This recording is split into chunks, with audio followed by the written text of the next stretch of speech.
కథ చాలా కొత్తగా ఉంటుంది ముందు. అంటే ఇప్పుడు తను కొడుకు చనిపోయిన తర్వాత న్యాయం జరగకపోతే తను గురుగారికి కథ చెప్పినప్పుడు ఇలా కాదరా రెగ్యులర్గా ఇలా చేయకూడదు. ప్రతి పాటలోనూ ఒక కథ, అలాంటి పాటే మళ్ళీ ఇందులో కూడా రాశాను. Hearty welcome everyone, a very good afternoon. Chandrabose గారు నమస్తే. Hearty welcome. నమస్తే చైతు గారు, నమస్తే.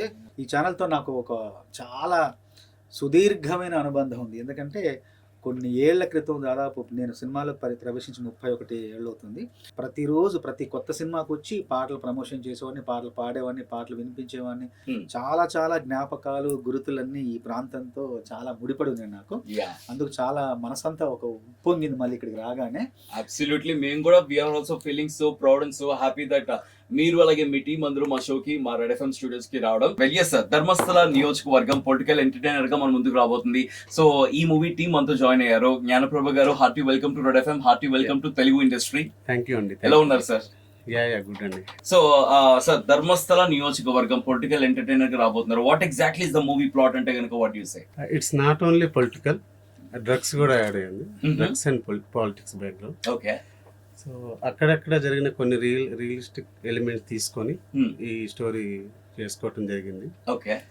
మహావీర్ యాలేంద్ర గారు, ఆ సాంగ్ గురించి స్పెషల్ గా what you want to say? కథ నేరేట్ చేసేటప్పుడే మేము అనుకున్నాము, ఈ సాంగ్స్ ఎవరు రాస్తే బాగుంటుంది బ్రో అని చెప్పినప్పుడు, లేదండి మా గురువు గారు ఓసు గారు రాస్తే చాలా అద్భుతంగా ఉంటుందండి అని మేము డిస్కస్ చేసామండి. గురువుగారికి కథ చెప్పినప్పుడు ఇలా కాదరా రెగ్యులర్గా ఇలా చేయకూడదు, రైటింగ్తో నేను రాస్తాను, తర్వాత మీరు ప్లాన్ చేయండి అని కథ అంతా విని గురువుగారు చాలా గొప్ప సింగిల్ కార్డ్ అండి, 6-7 సాంగ్స్ రాశారండి. మాకు చాలా అద్భుతంగా రాశారండి.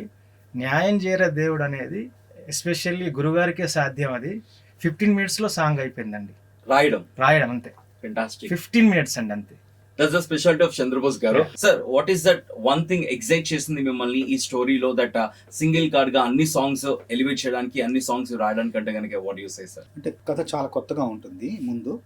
అంటే ఇప్పుడు తను కొడుకు చనిపోయిన తర్వాత న్యాయం జరగకపోతే తను రాజకీయాల్లోకి దిగి ఎమ్మెల్యే అయ్యి తన న్యాయాన్ని తనే పొందడం, అది చాలా కొత్తగా అనిపించింది. అట్లాగే ఇది కేవలం కథలో చాలా చాలా పొరలు ఉన్నాయి, చాలా చాలా అంచెలంచెలుగా చాలా శ్రేణులు ఉన్నాయి. దాంతో పాటు మంచి సందర్భాలు ఉన్నాయి, పాటలు రాయడానికి, సాహిత్యం అందించడానికి మంచి మంచి సందర్భాలు ఈ కథలో ఉన్నాయి. కాబట్టి అది నన్ను అమితంగా ఆకర్షించి తప్పకుండా మంచి సాహిత్యం వచ్చే అవకాశం ఉంటుందని నేను ఒప్పుకొని, ప్రతి పాటలోనూ ఒక కొత్తదనం, ఒక కథ, ఇవన్నీ జాగ్రత్తలు తీసుకుంటూ అలాంటి పాటే మళ్ళీ ఇందులో కూడా రాశాను. అదేంటంటే, మైసూరు ప్యాలెస్లోన ఉండాల్సిందాన్ని, మామూలు ఇంటిలోన ఉంటున్నాను, రోల్స్ రాయిస్ కారు నేను ఎక్కాల్సిందాన్ని, రోడ్డు సైడు ఆటోలోన పోతున్నాను, ప్లాటినం ఆభరణాలు వేయాల్సిందాన్ని,